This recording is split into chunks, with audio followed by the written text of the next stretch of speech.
So guys, what's going on? Welcome back to another Red Manx TV video, and in today's video, this is going to be a match preview for our game on Thursday as it's Manchester United up against Real Betis in our second leg of our round of 16 tie, and Manchester United are taking a 4-1 lead into Spain on Thursday. How good is that? So it should end up being a very comfortable night for Manchester United. So if you do enjoy this one today, guys, make sure to smash a like on the video. If you are new to the channel and watching for the first time, make sure to subscribe. Bottom right corner, hit that red button. I think we're about 20 subscribers off 5,500 at this point in time. So if we can get there as soon as possible, guys, that'd be greatly appreciated. So make sure you guys are sharing. And also, guys, as always, as you do, get involved in the comment section. Let me know your thoughts going into the game. And while you're there, drop your score predictions as well. And later on, I'll make sure to go through the comments and reply to any of you guys that have commented down below. But let's quickly talk about last week's game before we get onto the game on Thursday. And also, I want to talk about some Garnacho news regarding his injury, some team updates as well going into the game on Thursday. But last week, Manchester United 4,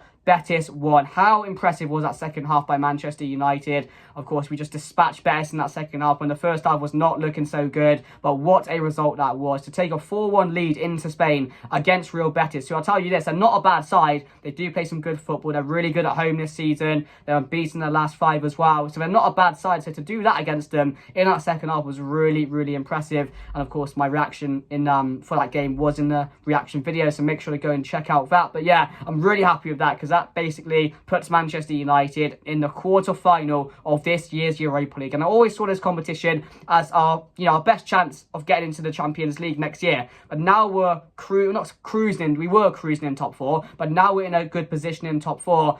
We still have to go on and win this competition. I'm not saying we can just give it up now, because it still probably is our best opportunity, because you don't know what can happen in the Premier League. Whether we stay in there top 4, whether we come out of it, we're not too sure what will happen at this point. But we should be going through into top 4 via Champions League. But it's always a better way to get it. And again, we're probably the favourites going into it as well, alongside Arsenal. I think there's still Juventus and maybe a couple of other teams as well. But I wouldn't be surprised this season if we end up seeing an Arsenal versus Manchester United Europa League final, because they're the two strong favourites. Juventus, as I said, they're still there, but they're not as good as they used to be. So that final could be very, very tense if it gets to it. And I'll definitely be doing or looking to get involved in that game and hopefully do something with some other people with it as well. It'd be really good if we can get to do that. But yeah, I definitely see Manchester United versus Arsenal being the final of this year's Europa League. But again, on Thursday, we just got to get the job done, haven't we? We just got to see it through. I don't really care about winning this game. Yes, we need to win the game on Thursday. Every game we go into, we need to look to win. But this is a game where a 0-0 will suit us really well. 1-0 Betis, I wouldn't be complaining about it. Yes, we haven't won the game, but we're still going through at the end of the day, and that's all I care about. So as long as I see a decent performance, we're probably going to see a rotated squad as well, with some experienced players, because Casemiro can't play on Sunday against Fulham, so he probably will be playing in this game alongside the likes of Bruno. I think Sancho will get some game time as well. I think Maguire maybe start this game. Maybe it's Lindelof. Maybe you'll see McTominay in this game as well. So there's a few players you could put us into. But talking about the one I wanted to be in this team on Thursday is Garnacho, and his injury, of course, he got in the last game coming on in the last 10 minutes. He got scissor tackled, which again, watching it back, it was a terrible tackle. At the time, I thought he got the ball. I thought it was a good challenge, but watching it back, I don't know how VAR didn't intervene with that and take a look at it on the screen or something, because that's the most dangerous tackle you can do. And it's injured Garnacho now, and he's going to miss the next call up for the Argentina squad. He's not going to be involved in that now. I'm not too sure how long he's going to be out for, but again, it's a massive miss, because he's been so good for us this season. And again, he would have been playing on Thursday. He's been really important in many games for us this season as well, off the bench. And now we don't have enough depth as it is, but losing someone like Garnacho, one of our only threats off the bench, it is quite concerning. But hopefully we do get some more news on that. But I'm not too sure if I've seen how long he's going to be out for. So if any of you guys know,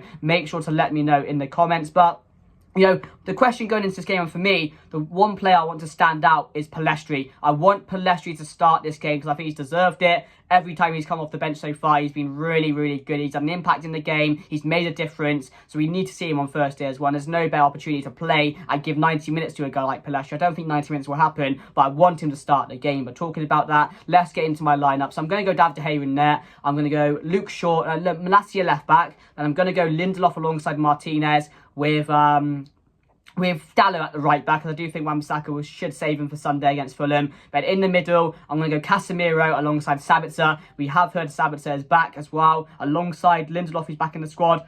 or training with the Manchester United team at the moment. The only other difference and the only player not available, or two players, is Anthony Martial, and Anthony was apparently ill this morning. But, you know, Anthony's becoming a bit injury prone as well, which I'm not liking at the moment. We'll have to see what happens with that. But yeah, he's not available for the game and didn't travel with the squad alongside Anthony Martial. So yeah, Sabitzer and Casemiro in the midfield for me, knowing Casemiro can't play on Sunday. Then Bruno, I'm going to go PELLISTRI on the right, Sancho on the left, and I'm going to go Weghorst up front. That's my team going into the game, guys. Let me know your teams as well. Is it different than mine? Let me know down below. I'd be really interested to see what players are going to start for you. Would you start McTominay in this game? No, he was quite good when he came off the bench last game, to be fair. It was quite a respectable performance from him. He did really well defending as well, but that last game was just, it was just not, we didn't really help ourselves, did we? And that's why we didn't end up getting a result against Southampton. But we don't have another league game now until after the international break, so we don't have to worry about that until it happens. But yeah, we do need to pick up in the league from where we are at the moment. As I said in my last video, we're now 2 games in a row where we failed to pick up maximum points, and that's not happened too many times this season. So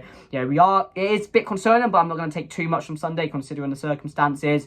But yeah, let me know your team down below. A bit about Betis, guys. They did get a 1-1 draw in the weekend against Villarreal. I think they've got a win streak about 5 games in a row now they haven't lost. So again, they are good at home, which I pointed out in today's video. They are really, really good at home, and they've got some decent results at home this season. And they can, I said, the players they have, I don't know if Fekir's back, but Iglesias, you know, Jose Perez, who scored last time, Canales, who didn't start, will probably start this time.